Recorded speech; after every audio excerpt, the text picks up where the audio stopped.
Aujourd'hui, malgré le confinement, nous venons rendre visite à nos abeilles. En tant qu'apiculteurs, nous y avons droit. Parce que nous avons remarqué qu'une des ruches, sur son lange, avait des larves un peu bizarres, qui faisaient penser un peu aux larves de Faustaigne. Donc, nous allons ouvrir la ruche pour voir ce qu'il s'y passe. Elles sont bien animées, le fermier vient juste de labourer son champ juste en face. C'est une ruche assez faible, donc nous allons voir si elles ont encore des réserves, si elles ont bien passé l'hiver. Quelle est la grosseur du cheptel et éventuellement, s'il y a un problème, nous allons la transférer dans une autre ruche plus petite.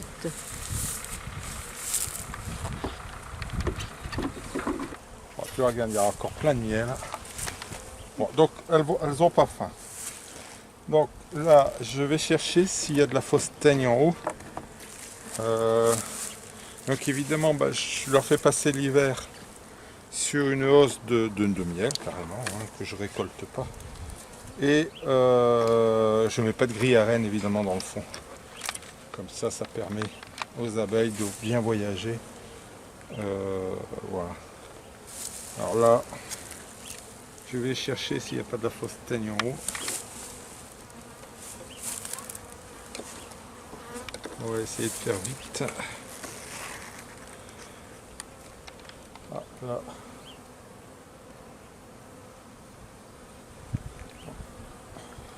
J'ai du pain d'abeille, du pollen.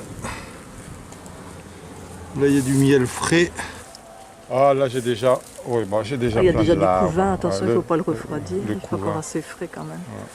Ouais. Ouais. Bon, et j'ai pas de...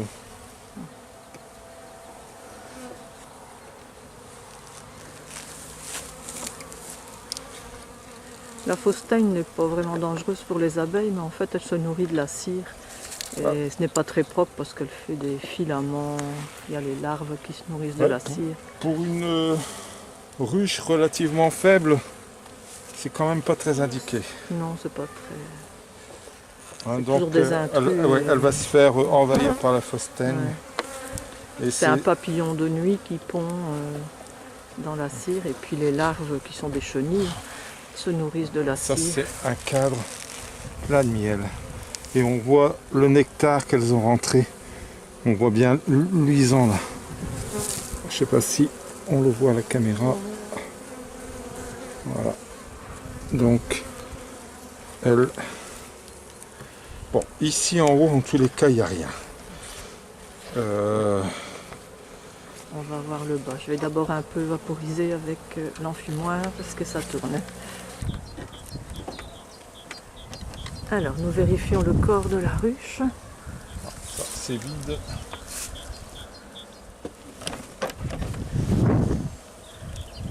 C'est la première visite. Et ce sont des jeunes abeilles. Ah, là, si, ça serait bien. Non, c'est pas de la fausse teigne, ça. Non. Des moisissures. Je sais pas ce que c'est. Le problème, c'est que la ruche est trop grande pour le sein. De la moisissure. Voilà, ça c'est... C'est une ruche 12 cadres. Hein. Alors c'est parfait pour des essaims comme ceux-là là-bas, qui ont bien passé l'hiver et qui sont extrêmement forts.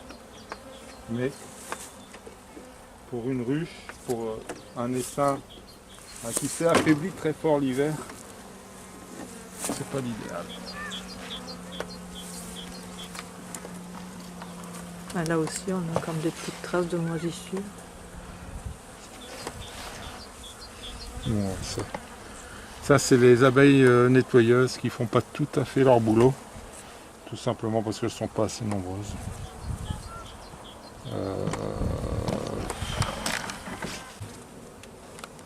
On a déshabillé la ruche. Je vais leur donner un plus petit nid douillet.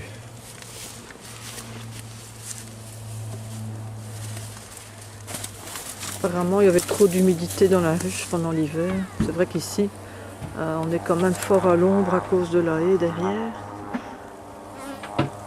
et elles n'ont pas le soleil assez tôt le matin. Donc on va remplacer par des nouveaux cadres bien propres. C'est pour ça qu'elles se sont établies plus dans la hausse et que la reine a pondu dans la hausse. Donc la reine y est.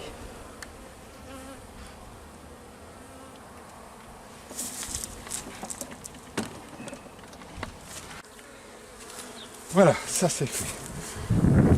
Voici une ruche plus petite. Et maintenant on va changer la hausse. On va prendre les cadres occupés par les abeilles et les transférer dans la nouvelle ruchette. Voilà, nous prélevons les cadres occupés par les abeilles. Celui-là c'est du miel. Une belle réserve encore.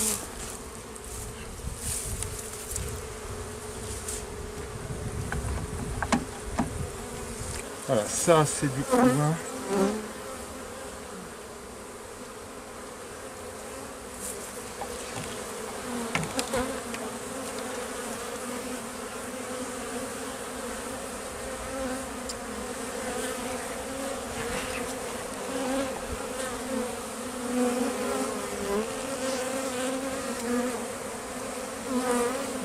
Je dirais non.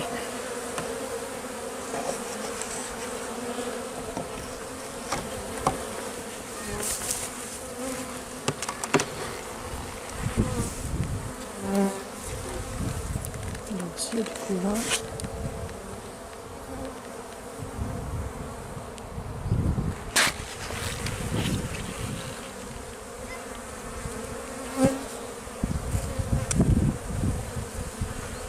Il fait un peu froid en plus pour laisser le couvain à l'air comme ça longtemps, donc on doit se dépêcher.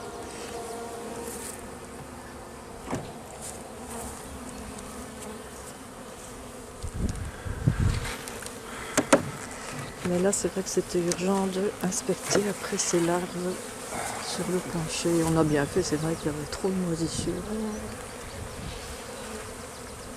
Une belle réserve de miel encore. On a quand même de la chance parce qu'elle est vraiment pas extrêmement peuplée. Non.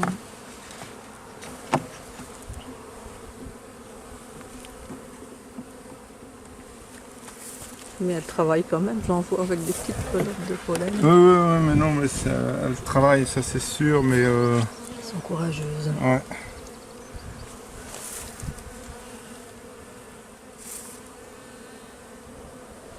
Oh. En tout cas, je vois pas la reine ici. Oui, mais je dirais Donc, à qu'elle mon est à avis, elle doit l'intérieur. être dedans. Parce C'est que difficile à identifier. elle se met en position de rappel.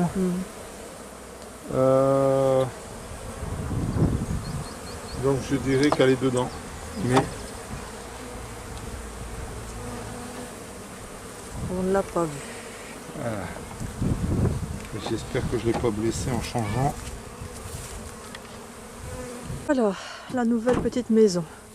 Je crois que l'appartement sera plus adapté à la famille. Ouais, voilà, elle rentre tout. Ouais, elles s'habituent tout Donc- de suite, elles savent que la reine est là. Donc la reine, à mon avis, elle est là. Elles sont un peu déroutées parce que ce n'est plus la même entrée, là, c'est en plastique. L'autre était en bois, en métal. Bon, j'espère que ça va mieux se passer maintenant. On inspectera les deux autres quand il fera un peu plus chaud. On va le faire tout de suite. Tout de suite? Allez. Donc là, on va faire une inspection rapide des autres. Donc, Voir si on n'a pas les mêmes moisissures. Et si elles sont un peu plus peuplées. Enfin, ça se voit tout de suite sur le linge. On sait déjà qu'elles se portent mieux.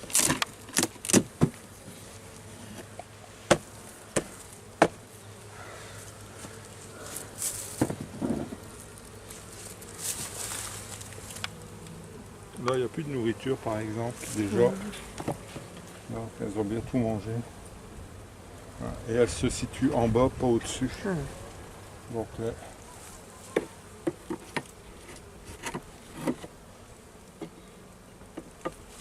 l'indicateur est déjà Voilà, là Ah, là, il y j'ai a encore du miel.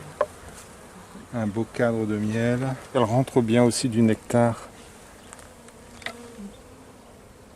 Voilà, donc. Et là, on voit les abeilles dans le fond. Elles sont sur Ouais, elles sont bien agglutinées. 1, 2, 3. On n'avait pas de traces de moisissure ici. 4 là-bas. Elles sont au moins sur. L'essaim est sur 4 cadres. Non, on va les laisser tranquilles. Je vais pas les ouvrir plus, c'est pas la peine. Ça a l'air plus sain comme habitat. Ouais. Oui, oui, voilà. Là, et de toute façon, l'essaim est beaucoup plus gros ici. On le remarque tout de suite. Ne serait-ce que au plancher. Voilà. Le plancher a été nettoyé hier. On voit tout de suite les traces. Les petites écailles. Voilà, donc il y a de la nourriture en suffisance. On n'avait pas dit qu'on allait prendre un cadre pour nous? Si. On verra bien dans laquelle on prend. Alors le problème c'est que j'ai plus de miel. Hein, parce que donc j'ai récolté qu'une hausse et puis bon on en a donné, etc. Donc je vais me permettre de leur prendre un cadre de miel. Pour le petit déjeuner. Voilà.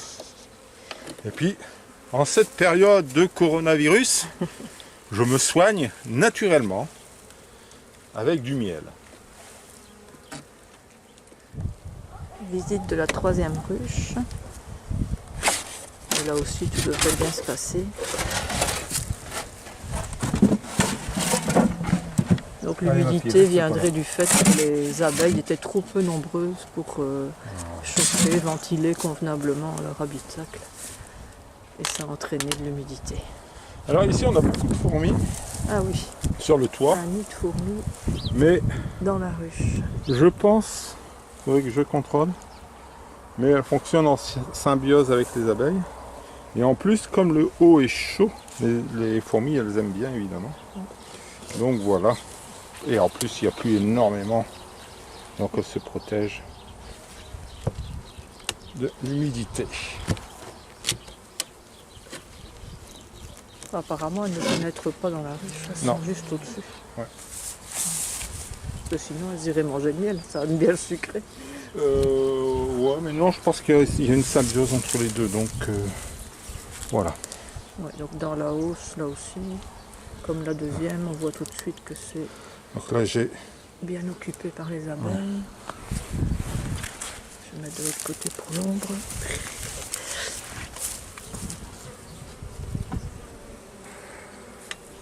donc là, on va faire pareil. On va juste regarder à l'intérieur où elles se situent pour pas trop les embêter. Voir combien de cadres. Voilà, là, elles ont bâti un peu n'importe comment, mais c'est pas grave. Donc,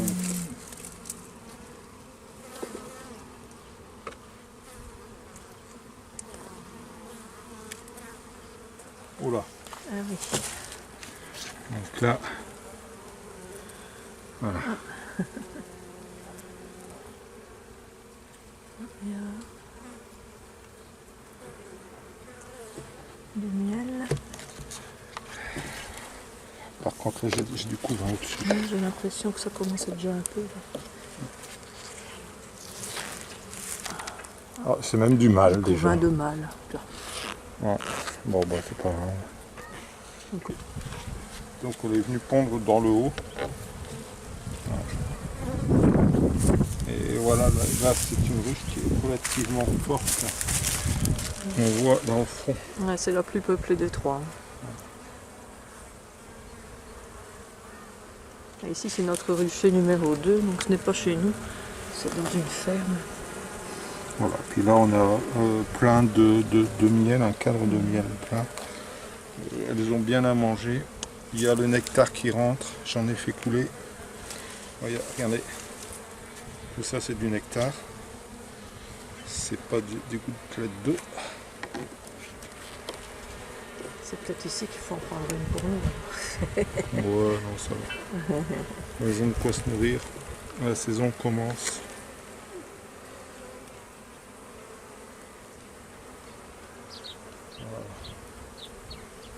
Il y a un peu de pollen aussi.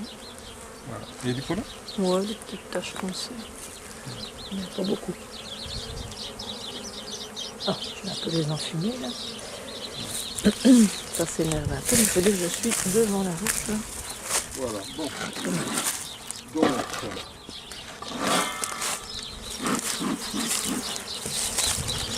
c'est très bien.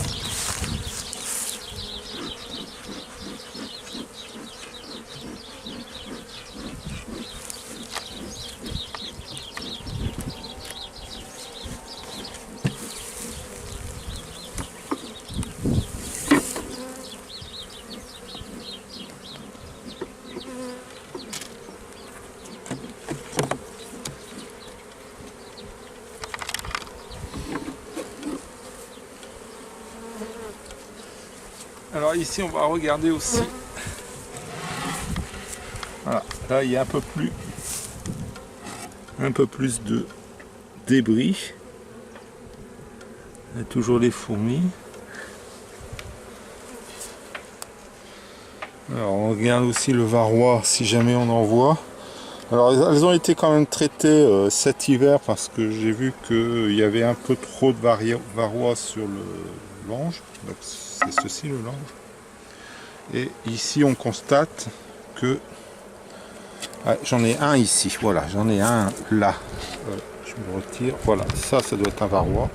A priori je dirais j'aurai qu'un seul varroa, ce qui est très bien. Voilà, donc il ne me reste plus qu'à identifier ma ruche que l'on a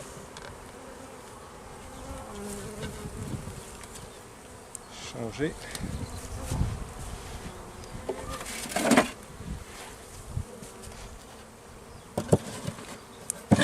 Alors ça c'est mon système D pour moi. Bien isoler mes ruches. Voilà. Celle qui était faible venait de Braf. Voilà, ça, elle venait de Braf. Et apparemment la reine c'est une 2018. Donc une reine déjà de 2 ans. C'est probablement pour ça qu'elle est un peu faible. Alors, c'est déjà une vieille reine. Bien que une reine peut vivre 5 ans. Alors probablement que cette année, cette ruche, si on réussit à la sauver, va essaimer pour se reproduire.